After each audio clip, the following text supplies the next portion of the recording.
Howdy folks, how are y'all doing? My name is Rees, and welcome back to the Minecraft 2025 Let's Play Adventure, where Deadpool and I are hanging out here at the house, getting ready to throw down some dirt. It is raining once again. It was raining in yesterday's video. It's raining today. It's not in Minecraft, I mean in the real world. So, a possibility of a storm and an outage? Maybe. I don't know. We'll have to wait and find out. But we've got a chest full of dirt and grass ready for use here. And I was just about to start digging some of this up when I remembered that, wait a minute, we want to feather this hill out. But looking at it, I don't think I want to feather it out anymore. I think actually I want this to be flat here. I want, when you come down these stairs, to have a clear path to the barn. So I think this hill's actually exactly where we need to stay. We need to dig out this sandstone next. And I wanted to continue talking about the Nintendo Switch 2, and I kind of went off on a tangent about fanboyism in the previous episode. Because it is a phenomenon that I myself am completely unfamiliar with. I don't understand it. I used to be a part of it. And I think we talked about this previously. I used to be an Apple fanboy, an Apple apologist. That was another very loud lightning strike, much like yesterday's. That sounded like it was very close. I am concerned for my health and well-being right now. Obviously, if the videos come out, I'm fine. You know, if you're watching the video right now, you needn't be worried anymore. You know, I've clearly survived. If you watched yesterday's video and now you're watching today's video, clearly I am okay. But, yeah, no, that's a concerning amount of noise outside from the storm. I don't like it. But, yeah, no, I used to make up all kinds of excuses for why Apple's computers were just blatantly overpriced. And I grew out of that, as I think tends to happen as you grow older. You know, I think you come to realize that blindly defending a company is silly, but also so is blindly attacking one, you know? I still get comments on occasion when I talk about how I edit on a Mac. Like, why? Why? I thought you were a PC gamer. I am, but I don't even play on Windows. I play on Linux. I don't like Windows. I don't edit on Windows. I really like Final Cut Pro. Like, at the end of the day, I'm not here to tell you Final Cut Pro is in any way better. You should use the editor you enjoy and are comfortable with. And I think this notion that the industry standard is X and therefore you should use it, industry standards are relevant. I'm not in the industry. I'm making YouTube videos at home. You know? So I'm not really invested in this war one way or the other. But look, I was at a point where I was ready to turn away on Mac. You know, I talked about I was going to try to transition to the DaVinci Resolve. Because, you know, around 2018, 2019, Macs just sucked. They were awful, and everyone knows it. Even the most loyal Apple fanboy cannot blindly support the butterfly keyboard, the hot, overheating nightmare that was MacBooks around that time. The desktops were just awful. They had nothing to offer on the desktop side. They hadn't updated the Mac Pro since the trash can model that had released in 2013, I want to say. I think it's called the 2013 Mac Pro because that's when it was announced, but it wasn't released until like December of that year. For being honest, it's not really, you know, it's not really the 2014 Mac Pro, is it? But with that said, you know, they came back around. I'd built a Hackintosh, and I was like, this is it. This is my last Mac. I'm gonna start. I've got it installed. I've got DaVinci Resolve installed. Any day now, I'll actually edit a video on it. I keep trying, and it's frustrating because I already know how to use Final Cut Pro, and I have to constantly be watching tutorials and stuff. And then, lo and behold, they dropped the M1 Mac Mini. I picked that up, and I was like, oh. Okay, I guess I'm in a little bit longer. They're great computers. They really are. The M1 series, there's still a lot I don't like about Apple, especially on the mobile side. They're very controlling of their operating system in a way that is predatory and definitely not fair, in my opinion. The argument I've always seen is, well, you don't have to buy their phones. That's true, but I did, and I own my phone, and I ought to be able to do what I want to with it. And that's just another, you know, Apple fanboyism. The old, well, if you don't like it, don't buy it. Why do you care if there's alt stores? It might not be safe. You don't have to use them. It's a stupid argument. You're a stupid person. I don't have the patience for you. Get off the video. Go touch grass. Where was I going with this? Oh yeah, fanboyism. I was trying to think, really, aside from the Apple, I don't think I ever was a fanboy of kind of anything else. Even with cars, you know, growing up, everyone had their favorite sort of pony car. Between the Mustang, the Camaro, and the Challenger, everyone had a favorite. But at no point would I say I was ever a blind fan of any of them, because I liked them all. I did have a preference. I loved the Mustang, still love a Mustang. It's the only one that's still in production. The Mach-E is an abomination. I don't even care that it's electric. It's just ass ugly. One of the most hideous cars ever made. Oh, we're making an electric Mustang. Like, ooh, hey, those Teslas got some get up and go. I can't wait to see this. Here it is, everyone. It's ass ugly. Hope you like it. Morons. I hope whoever designed it is not only fired, but tried for hate crimes against humanity, because rolling that suppository-looking Mustang Mach-E piece of crap out on the public was an act of terrorism.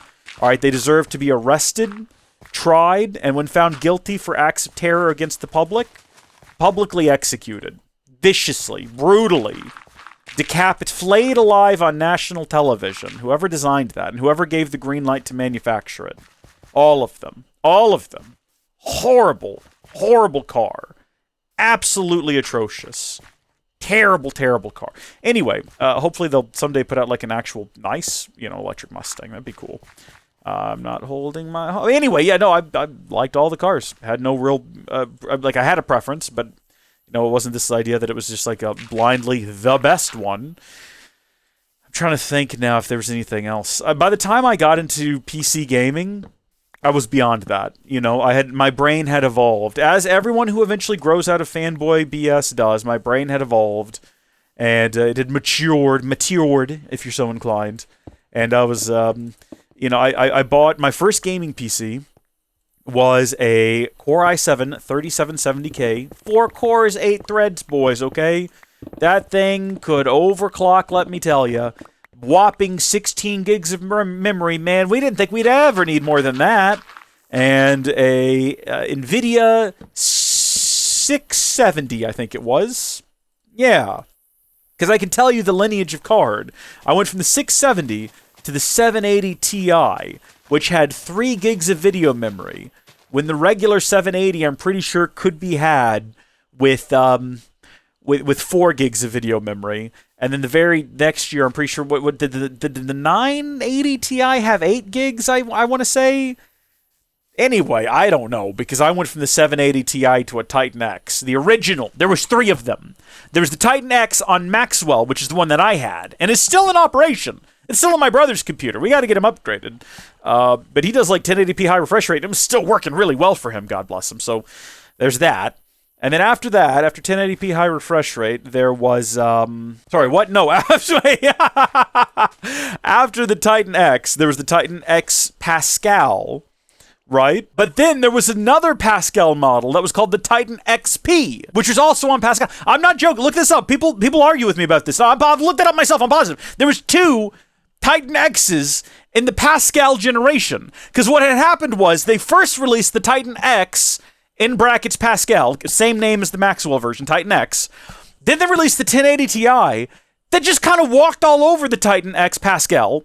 So they released the Titan XP to replace the Titan X Pascal. I didn't have any of those. I went from the Titan X Maxwell to the 1080 Ti. And then I sold that during the first great GPU drought and replaced it for like a lot of money.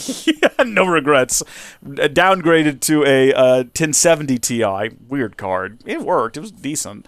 And then from there, I went on to the 2080, and then immediately regretted that decision, flipped it for a 2080 Ti. And then that's where listen, this is where I'm not a fanboy. I'm not a fanboy, and I did what made sense. I looked at the numbers, I looked at the prices, and I said, it's time to go Team Red. I got a 6900 XT, and then a 7900, and that's where I'm at. I'm 7900 XTX. Look, not a fanboy. I wouldn't mind a 5090. but I'm not going to pay $3,000 for one, and that's kind of what they're going for right about now. They're just overpriced. It's absurd. I'm not paying that much for it. So I'm still on the 7900 XTX train, and I'm going to be for a while, I think. And I'm okay with that, and I'm happy with it. You know, I was looking forward to this new generation from AMD. I feel like they kind of cooked it, deciding not to do a high-end model. I kind of understand their reasoning for it. For those of you who don't know the deep lore of why we're not getting a high-end AMD model, this was the generation where they were supposed to go chiplet, like they do in their CPUs. And it was going to be prohibitively expensive, although I think if they had known the price of the 5090, that they were going to go up to $2,000 with it, they might have gone ahead and did it anyway. I guess they were just kind of caught with their pants down on that one. But they scrapped the plan for the chiplet card, and they rolled out just a top-end 9070. I'm upset. I'm sad. It disappoints me. But it is, as they say, that which it is. And, you know, we'll see. Next generation. Will I go back to NVIDIA? Will I stick with AMD? Only time will tell. Right now I've got AMD CPU. Again, not a fanboy. Not a fanboy. My first computer was an NVIDIA. And then, you know, I literally had that 3770, i7 3770 all the way up until 2018 when I switched to a Ryzen processor for the first time. And with the Ryzen processors, the names are such that I really do struggle to remember which ones are which and which ones I had. But I had basically the Ryzen 7 from a 1000. I think it was the 1700. It might have been the 1700X. I think it was the 1700, and then the 27, and then the 37. But here's the thing: any of those could have also been an 8. It could have been an 8 as well. And the problem is, because of the naming, I just don't remember. I had the Ryzen 7 8-core 16-thread for all of those generations, is the important bit, right? That's what you need to know. And, yeah, all the way up to the... I'm now on a 7900 XTX. With the 5th gen, I went, I think, 5800X to 5800 X3D. Now I'm on the 7945 HX 3D. If you care about... What I'm trying to get at here is that I'm really agnostic when it comes to the hardware I buy. Even my hard drives! I've got sitting on my desk, Seagates and Western Digitals. I got Hitachi drives. It's whatever has good performance at a given price and decent reviews. I genuinely think being a fanboy of these things is silly. And this is what this entire video has been about. It's been about me building little paths and complaining about the nonsense that is being a fanboy. I don't have the patience for it.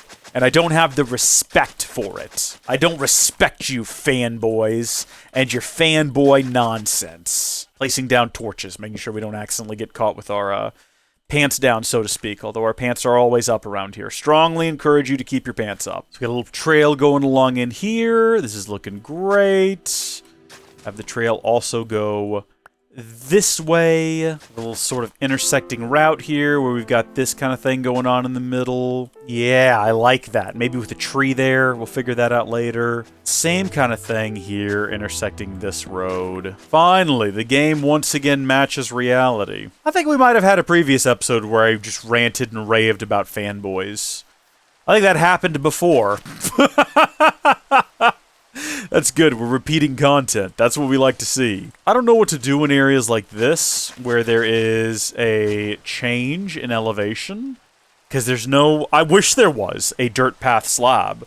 Mojang, if you're watching and you want to do something useful. I mean, I know that's a long shot, but just in case, you know. Here's an idea for you. Dirt path slab. 10 out of 10. Come on. But we did not end up using all of this dirt and all of this grass that we collected last time. And we did not end up ranting and raving about fanboys nearly as long as we did talking about the Nintendo Switch 2. At least I don't think so. And most of it was me just detouring to walk down memory lane, thinking about PC hardware. You know, PC it used to be such a fun hobby before everything got so stupidly expensive. Old Scrapyard Wars videos on the LTT channel, where they're scrounging together these sort of dirt cheap rigs, That was the good times. PC hardware was also much more interesting back then. Now some of that comes down to Moore's Law, right? Which is dead, effectively. You know, we're reaching the end of what we can do with semiconductors. At some point, there will be a revolution in computing. I think people are like, well, this is as good as it's going to get. No. We'll figure out a different way to kind of deal with data, and computer technology will pick up again. You know, and it'll be a new crazy race to the top to see who can build the most powerful quadratum-powered personal PC. Right now, we're kind of in an area where it's like you're either pushing for performance or efficiency, or how much performance can you get at a given efficiency, and I think that's a fine place to be. I think we're doing a lot of really interesting thing with a very powerful low-power chips, if you know what I mean. Like, low power doesn't mean what it used to. Low power used to mean a netbook, and now low power is the gosh darn M4 Max, for example, where it's like, oh yeah, this thing sips power and exports videos in 20 minutes. It's great, and I can't wait to see kind of more of that moving forward, kind of see where we go next with that sort of technological advancement. But there will be more to come, and it will get interesting again, and then it'll get boring again. You know, it's going to go back and forth in that manner. We're going to find ways to, like, oh, you know what, actually, if we shove 1,000 smaller, less powerful cores in here, and we optimize various kernels in such a way, it's actually better than just having 16 powerful cores. And then new Windows version will support that. Mac OS will catch up. It'll be in the Linux kernel day one, naturally. And that'll be the new meta, is how many cores. We'll be back to cores, right? We'll be back to chasing systems with, like, well, my cores, you know, they only run at 1 gigahertz, but I've got 4,000 of them, so I can get stuff done. And it'll be something like that. You know, it'll just be like a slight paradigm shift.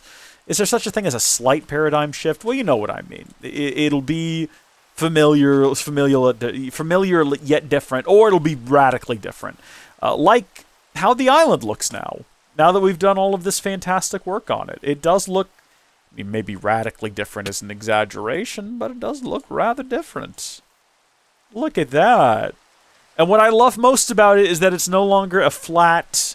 Because, like, the island started to go in the direction of being a flat plane, and I was like, that doesn't look good. You know, it's convenient for everything to be on the same level, but you want to have rolling hills and grass and paths, and I love what we've done here with little animal enclosures and everything. This is top tier. This is peak content.